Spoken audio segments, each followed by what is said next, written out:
Hi అందరికీ welcome back to my YouTube channel. First time మీరు నన్ను చూసినట్లయితే నా పేరు ఉషా. నా యూట్యూబ్ ఛానల్ నేమ్ వచ్చేసి ఉషా నాయందర్ బ్లాగ్. నిన్న సంకష్టహర చతుర్థి ఉంది కాబట్టి నేను ఆ వ్రతం అనేది చేసుకున్నాను. మీకు కూడా యూజ్ అవుతుంది. అసలు పూజ ఎలా చేయాలి ఏంటి అనేది పూర్తి వీడియో చూడండి. ఈ చతుర్థి వచ్చేసి మనకు ఎవ్రీ మంత్ ఉంటుంది. పౌర్ణమి తర్వాత వెళ్ళే చతుర్థిని సంకష్టహరణ చతుర్థి అంటారు. అండ్ మనకు ఎస్టర్డే వచ్చేసి మంగళవారం ఉంది. మంగళవారం దాంతో పాటు చతుర్థి అది చాలా మంచి రోజు. ఎవరైనా కొత్తగా స్టార్ట్ చేసేవాళ్ళు ఆ రోజు స్టార్ట్ చేస్తే ఇంకా చాలా బాగుంటుంది. అంటే ఎవ్రీ మంత్ అయినా సరే చేసుకోవచ్చు, ఎప్పుడైనా స్టార్ట్ చేయొచ్చు. కానీ మంగళవారం వచ్చిన రోజు అంటే అది ఇంకా మంచి రోజు అని అంటారు. కంటిన్యూస్గా వర్షం వస్తుంది కదా, ఇంకా బయటికి వెళ్ళి ఐటమ్స్ పూజ ఐటమ్స్ తీసుకురావడానికి అవ్వట్లేదని బ్లింకిట్లో పెట్టాను. మనకు గణేష్ చతుర్థి అంటేనే మెయిన్గా గుర్తొచ్చేది గరిక కదా.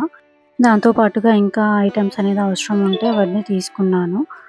ఇక్కడ వచ్చేసి మనకు బనానా కావాల్సి ఉంటుంది, తమలపాకులు అండ్ పువ్వులు, గరిక, ఇంకా దానితో పాటు పంచామృతానికి పాలు, పెరుగు, నెయ్యి అవన్నీ కావాలి కదా. నాతో అన్నీ ఉన్నాయి, బట్ పెరుగు లేదు. పెరుగు కూడా ఆర్డర్ చేశాను. ఈ పూజకి మార్నింగ్ లేచి మొత్తం ఇల్లంతా క్లీన్ చేసుకొని మనం ఒక ముడుపు అనేది కట్టుకోవాలి. మన కోరిక ఏదైతే ఉందో ఆ కోరికని చెప్పుకుంటూ మనసులో అనుకుంటూ ముడుపు కట్టుకోవాలి. ముడుపులో పసుపు, కుంకుమ, బియ్యం, తమలపాకు, వక్క అండ్ ఎండు ఖర్జూరాలు 21 రూపీస్, 11 రూపీస్ అది మన ఇష్టం. పువ్వులు వేసి ఆ ముడుపుని కట్టాలి. అండ్ ఆ ముడుపుకి మనము పసుపు కుంకుమతోటి బొట్లు అనేది పెట్టాలి. తర్వాత మనం ఆ ముడుపుని పట్టుకొని 21 రౌండ్స్ అనేది తిరుగుతూ దేవునికి మన కోరిక అనేది చెప్పుకోవాలి. ఇంకా నేను ఈవినింగ్ ఆ ముడుపుని తీసి మనం ఏదైతే ముడుపు పెట్టామో బియ్యంతో మనము ఇష్టం ఏదైనా స్వీట్ నేను పరమాన్నం అనేది చేస్తున్నాను. ఇంకా దేవునికి మోదకాలు అవన్నీ చేసేది వీలుంటే అవన్నీ చేసుకోవచ్చు, లేదు అనుకుంటే పరమాన్నం పెట్టినా సరిపోతుంది. ఇంకా నేను అమ్మవారికి కూడా మనం పూజ చేయాల్సి ఉంటుంది కదా, గౌరీమాతకి. గౌరీమాతది అండ్ వాళ్ళు వినాయకుడు ఉన్న ఫోటో పెట్టుకుంటున్నాను. అండ్ అన్ని సామాన్లు అనేది అరేంజ్ చేసుకుంటున్నాను. ఇంకా నాతో ఒక చిన్న విగ్రహం ఉంది వినాయకుడిది. ఫస్ట్ ఆ విగ్రహం పెట్టడానికి ఒక పీఠం వేసి ముగ్గు వేసుకొని పసుపు కుంకుమలతో బొట్టు పెట్టుకొని అండ్ దానిపైన తమలపాకు పెట్టుకొని విగ్రహాన్ని అనేది పెట్టేశాను. అండ్ మనకి ఇంకా మిగతావి ఏవైతే పూజకు కావాల్సిన సామాన్లు ఉన్నాయో, లైక్ ఐటమ్స్ ఉన్నాయో అవన్నీ మనం దగ్గర పెట్టుకోవాల్సి ఉంటుంది.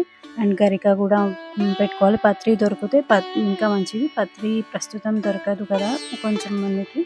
నాకు పత్రి అయితే దొరకలేదు. నేను గరికని మనం పత్రిలాగా ఉంచుకొని పెట్టుకుంటాం కాబట్టి ఇంకా పూజలోకి కూర్చున్నాక మళ్ళీ లేవకుండా ఉండడానికి మెయిన్గా కావాల్సిన మన పూజ ఐటమ్స్ వచ్చేసి పసుపు, కుంకుమ, అగరబత్తి, టెంకాయ, నానా, ఇంకా గంట, హారతి, 2 చెంబులు తీసుకోండి. ఒకటి వచ్చేసి ఆచమనీయం చేయడానికి, ఇంకొకటి మనము దేవునికి వాటర్ ఇలా చూపిస్తాం కదా, దానికోసము.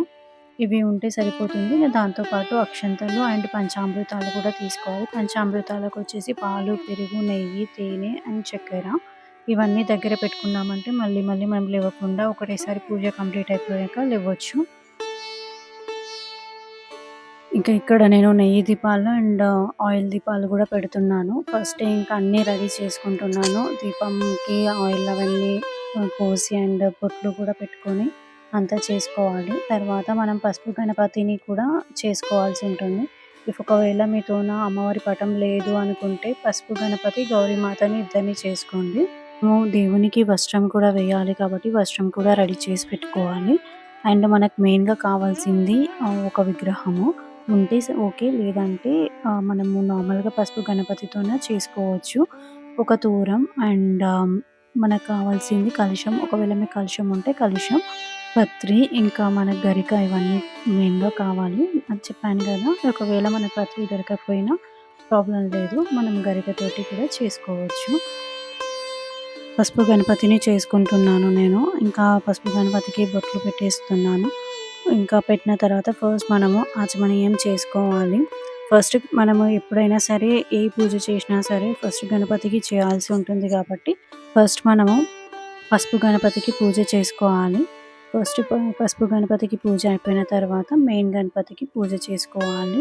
ఇంకా పూజ స్టార్ట్ చేసుకుందాము. ఫస్ట్ మనము దీపాధారణ చేసుకోవాలి కాబట్టి దీపపు కుందులకు బొట్లు పెట్టి దీపం అనేది వెలిగించాలి.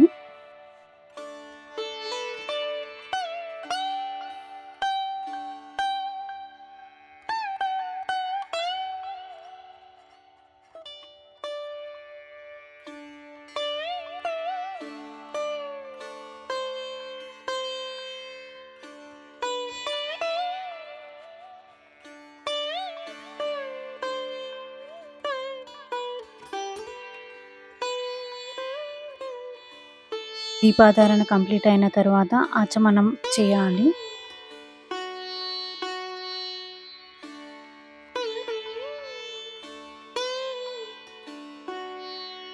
నెక్స్ట్ ప్రాణాయామం చేయాలి. తర్వాత మనము సంకల్పం అనేది చెప్పుకోవాలి.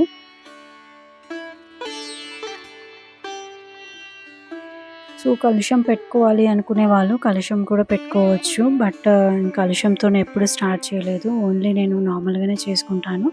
తర్వాత ఇంకా మనము ధ్యానం చేసుకొని ఇంకా మనకు మెయిన్‌గా ఏంటంటే సంకష్టహరణ స్తోత్రం అనేది పక్కా చేయాలి. మనకు చదవడానికి రాకపోయినా ప్రాబ్లమ్ లేదు. యూట్యూబ్‌లో చాలా స్తోత్రాలు ఉంటాయి సంకష్టహరణ స్తోత్రము. ఇంకా వినాయక అష్టోత్తరం అనేది చెప్పుకోవాలి. గరిక పూజ అండ్ మళ్ళీ పత్రి పూజ ఉంటుంది గదా!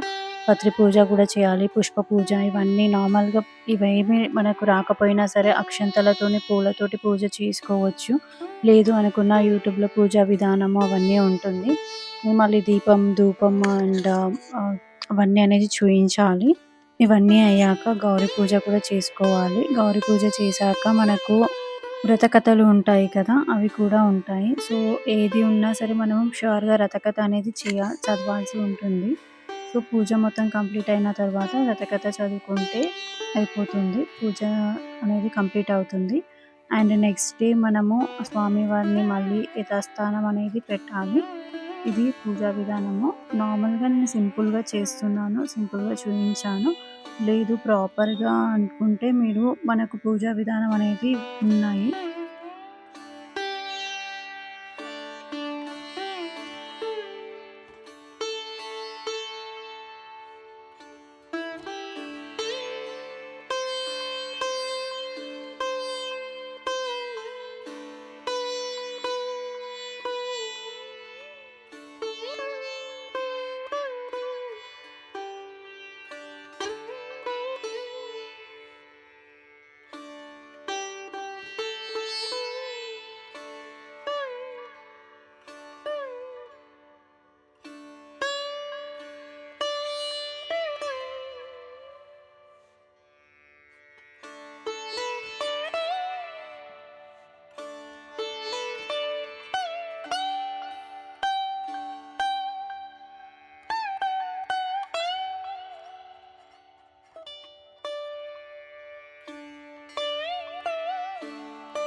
మొత్తం పూజ అయిపోయిన తర్వాత వ్రతం కథలు కంప్లీట్ అయిన తర్వాత ఒక కొబ్బరికాయ అనేది కొట్టాలి.